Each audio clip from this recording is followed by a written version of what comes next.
हरे भरे जंगल में एक छोटा चंचल खरगोश रहता था जिसका नाम गोलू था।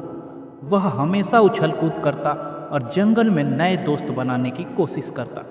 एक दिन वह नदी के किनारे जा रहा था तो उसकी नज़र एक छोटे से कछुए पर पड़ी जो सड़क के किनारे तड़प रहा था। उसके शरीर पर चोट के निशान थे और ऐसा लग रहा था जैसे किसी गाड़ी से टकराने के कारण वह घायल हो गया था।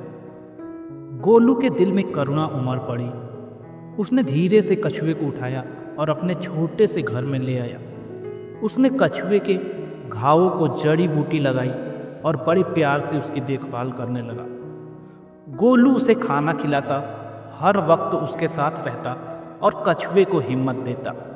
धीरे धीरे कछुए की हालत सुधरने लगी।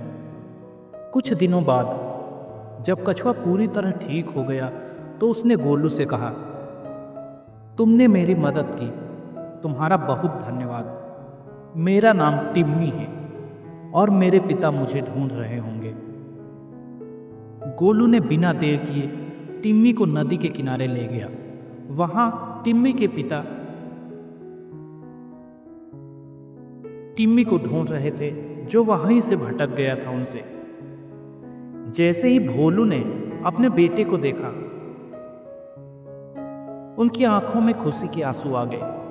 उन्होंने गोलू को धन्यवाद दिया और टिम्मी को अपने साथ ले गए। समय बीतता गया और एक दिन अचानक शहर में भीषण बाढ़ आ गई। जंगल में पानी भर गया, नदियां उफान पर थी और गोलू का घर पानी में बह गया। गोलू तेज लहरों में फंस गया और इधर उधर बहने लगा। उसे समझ नहीं आ रहा था कि वह कैसे नदी पार करे। तभी अचानक उसने महसूस किया कि कोई उसे सहारा देकर पानी की सतह तक ऊपर ला रहा है। गोलू ने जब नीचे देखा तो उसकी आंखों में आश्चर्य भर गया। यह कोई और नहीं बल्कि भोलू कछुआ था। भोलू ने कहा, गोलू, तुमने मेरे बेटे की जान बचाई थी, अब मैं तुम्हारी मदद करूंगा।